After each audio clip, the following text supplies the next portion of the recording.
تو پھر بات وہیں پہ آ گئی ہے. ایک تو پہلے ریفرنس بجا حکومت نے، جو سپریم کورٹ کی جو 7 رکنی بینچ تھی انہوں نے حکومت کو پھر اختیار دے دیا کہ اب آپ اس طرح کریں کہ ریفرنس کو تھوڑا مضبوط کر کے لائیں تاکہ ہم اس سے فیصلہ کر سکیں.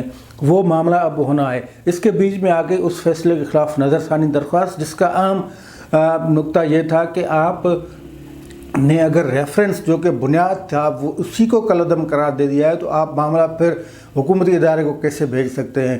یہ اس کا مرکزی نقطہ تھا جس پہ بینچ بنایا گیا 7 رکنی.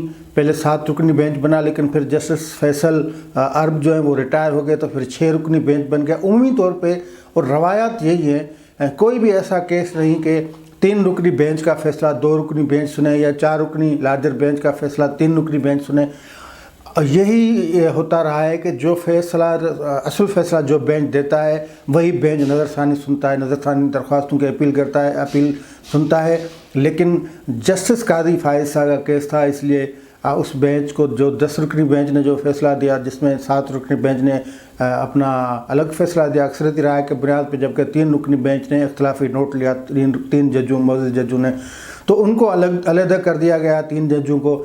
7 رکنی بینچ بنا، پھر جسٹس فیصل عرب ریٹائرڈ ہو گئے تو 6 رکنی بینچ بن گیا. اب 7 ججوں کا فیصلہ اس پہ نظر ثانی کریں گے 6 جج.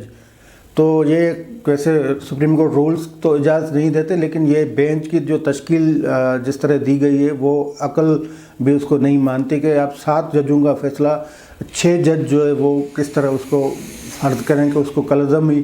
ویسے کالعدم ہونا نہیں ہے، سچی بات یہ ہے، کیونکہ معاملہ ہی کچھ ہو رہا ہے. جسٹس قاضی فائز صاحب کا آپ کوئٹہ کمیشن والا فیصلہ پڑھ دیں یا خادم حسین رضوی والے دھرنے والا فیصلہ پڑھ لیں تو مجھے نہیں لگتا کہ یہ نظر ثانی بینچ جو ہے نا وہ نظر ثانی کرے. فیصلہ دے دیا، اور دے دیا جس نیت سے دے دیا اس کے بھی نتائج سامنے آنے والے ہیں. بہرحال تو جو تشکیل کے حوالے سے نظر ثانی درخواست تھی، یعنی بینچ کی تشکیل کے حوالے سے جو اعتراضات کیے گئے تھے اس پہ فیصلہ آج محفوظ کر لیا ہے اور 1-2 دنوں میں وہ فیصلہ سنایا جائے گا.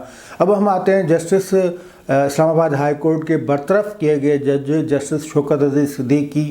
ان کا کیس بھی اس کیس سے ملتا جلتا ہے، کیونکہ انہوں نے تو اعلان جا کے بار کونسل کی جو راولپنڈی بار ہے اس میں تقریب میں وہ بڑے بڑے صاحبوں کے نام لے کے، ان کے اداروں کے نام لے کے انہوں نے کہا کہ بھئی یہ تو عدلیہ میں مداخلت کرتے ہیں. ویسے یہ تاثر بالکل غلط ہے، عدلیہ میں مداخلت کوئی نہیں کرتا. جنرل ضیاء الحق سے لے کر اب تک جنرل پرویز مشرف تک کسی نے بھی نہیں کی. آپ کو تو پتہ ہے نا.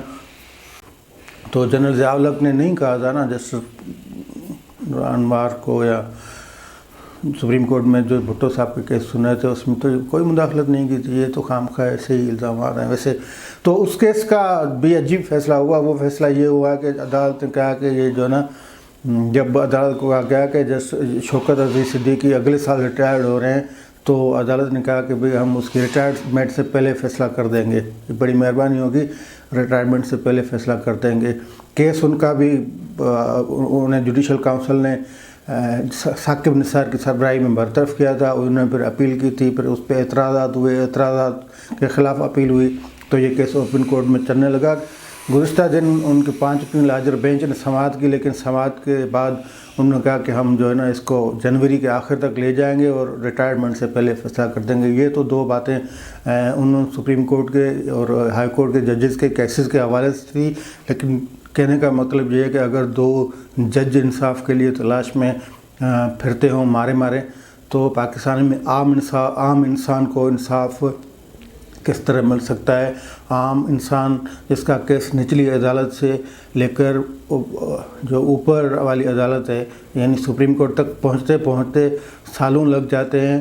پوتا کیس داخل کرتا ہے تو دادا کیس داخل کرتا ہے تو اس کی جو پیشیاں ہیں وہ بھگتنی پڑتی ہیں. پوتے کو نانا کرتا ہے تو اس کے نواسے کو بھگتنیاں پڑتی ہیں. یہ ہے پاکستان کے انصاف کا نظام. اب فیصلہ آپ خود ہی کریں کہ اس نظام کو کس طرح ٹھیک کرنا ہے. یہ جو اب چل پڑی ہے ہوا پی ڈی ایم والی، وہ بھی کہتے ہیں کہ اس نظام میں خرابیاں، اس نظام کو درست کرنا پڑے گا. آج تک کے لیے اتنا. دیکھتے رہیے ہمارا چینل.